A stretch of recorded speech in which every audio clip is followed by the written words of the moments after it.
Assalamualaikum warahmatullahi wabarakatuh. Perkenalkan, nama saya Alfia Jendra Madina, NIM C0112011038 dari kelompok 4 CSL.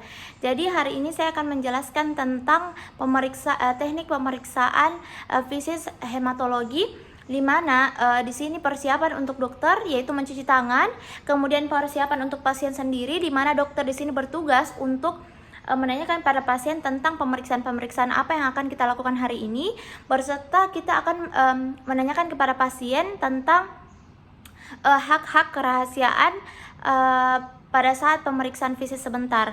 Nah, kemudian yang pertama kita akan melakukan pemeriksaan di bagian kepala atau bagian mukanya, di mana yang pertama kita selipkan jari-jari tangan ke bagian rambut pasien, kemudian kita akan tarik secara perlahan dan kita lihat apakah rambut pasien itu mudah lepas atau tidak. Nah, yang kedua kita akan melakukan pemeriksaan mata, di mana pertama kita akan letakkan tangan dominan ke hadapan pasien, kemudian kita suruh pasien untuk mengikuti arah dari tangan dominan tersebut. Nah, saya akan mengangkat tangan saya dan pasien harus mengikuti arah matanya akan mengikuti tangan saya. Nah, kemudian yang ketiga kita akan melakukan pemeriksaan konjungtiva palpebra, di mana kita akan menurunkan bagian bawah mata pasien ke bagian bawah dan kita bisa lihat di dalamnya apakah pucat atau tidak, di mana kalau pasien tersebut pucat, maka kita bisa simpulkan bahwa pasien itu terkena anemia. Nah, kemudian yang ketiga kita akan melakukan kembali, di mana kita akan pasang tangan dominan ke hadapan pasien, kemudian saya akan menurunkan ke arah bawah dan pasien akan mengikuti matanya akan mengikuti bagian dari tangan dominan. Nah, kemudian yang ketiga kita akan memeriksa lagi bagian dari palpebra pasien, di mana kita mengecek apakah ada ikterus atau tidak.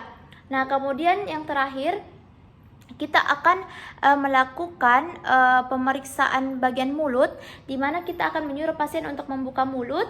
Setelah itu kita menyuruh pasien untuk menjulurkan lidah, di mana kita bisa mengidentifikasi apakah terdapat pendarahan atau sisa-sisa pendarahan, di mana sisa-sisa pendarahan atrofi, papila pada lidah, somatostasis atau hiperatrofi pada lidah.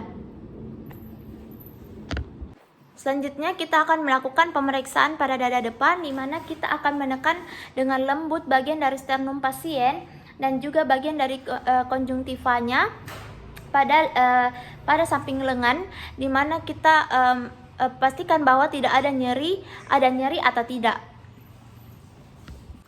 Selanjutnya kita akan melakukan pemeriksaan terhadap dinding abdomen, di mana pemeriksaan dinding abdomen itu terbagi dua, ada namanya splenomegali dan juga ada hematomegali.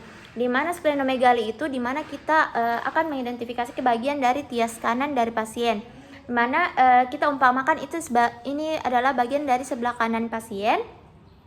Kita akan menekan bagian dari dinding abdomen dari pasien, di mana saat dia melakukan ekspirasi maksimal. Nah, tias pada saat kita menekan bagian dari dinding abdomen pada saat dia melakukan ekspirasi maksimal, itu akan melewati umbilikus ke arah bagian dari kosta sebelah kiri. Nah, selanjutnya adalah pemeriksaan hepatomegali, di mana kita akan mempalpasi tias anterior ke arah kranial. Pada pemeriksaan ini kita dapatkan arah aorta berapa jari atau berapa senti, kemudian di tepi hepar apakah ada lancip atau lunak, kemudian terakhir di bagian permukaan hepar. Selanjutnya kita akan melakukan pemeriksaan ekstremitas superior pada pulmo, di mana kita bisa mengidentifikasikan apakah ada edem, terus ada tumor, terus ada tanda-tanda radang atau inflamasi dan juga deformitas. Nah, selanjutnya kita akan melakukan inspeksi pada ekstremitas atas, di mana tujuannya untuk mendeteksi apakah terdapat edem, terus ada deformasi, terus ada radang atau tumor. Nah, kemudian untuk bagian-bagian kuku, kita bisa lihat bagian kuku bagian depan, di mana terdapat kolinoklia atau clubbing single. Kemudian untuk bagian dari palmaris sendiri kita bisa lihat adanya kepucatan kepucatan erythema palmaris untuk menunjukkan adanya chronic liver disease atau tidak. Nah, kemudian kita akan melakukan palpasi pada ekstremitas atas, di mana kita bisa mengecek pada sendi apakah terdapat nyeri atau tidak. Nah, kemudian kita akan melakukan pemeriksaan ekstremitas bawah, di mana tujuan dari melakukan pemeriksaan ekstremitas bawah ini kita bisa melihat apakah ada tumor, terus ada edem atau ada radang atau ada terdapat deformasi. Nah, kemudian contohnya saja kaki, di mana dia sebenarnya terbagi ada dua, ada pemeriksaan palpasi, ada pulsasi. Kalau palpasi itu untuk melihat apakah terdapat fitting edem atau tidak, kemudian untuk pulsasi yang akan yang dilakukan pemeriksaan pada arteri tibialis superior atau arteri dorsalis pedis.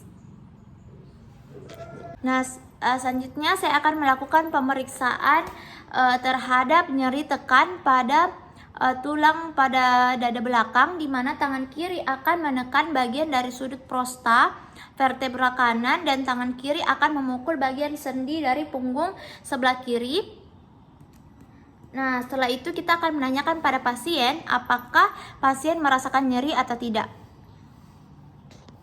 Oke, jadi selanjutnya kita akan melakukan tes Rempelit, di mana kita menggunakan alat-alat seperti sphygmomanometer, kemudian ada stetoskop, terus ada masker, terus ada penggaris. Nah, pertama kita pasangkan mangset kepada pasien di bagian lengan atasnya.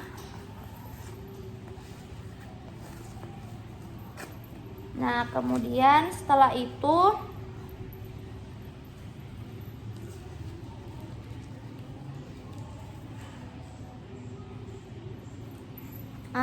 kita ukur tekanan darah dari pasien.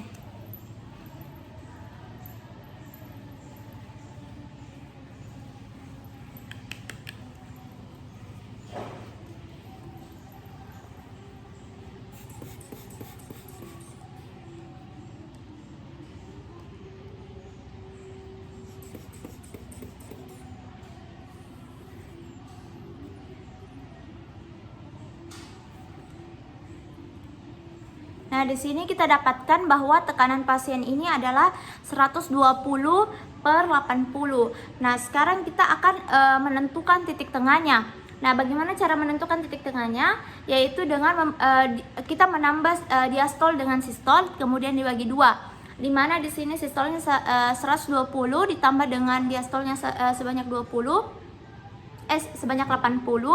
kemudian nanti kita bagi dua, hasilnya adalah 100.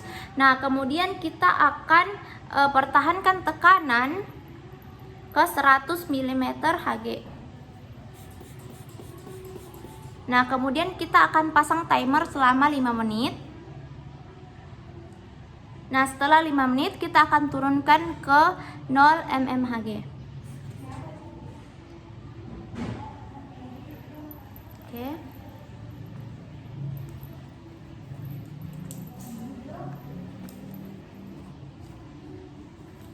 Nah, setelah itu kita akan kita lihat di bagian 2 cm dari fossa cubiti-nya. Kemudian kita akan melakukan pengukuran maker.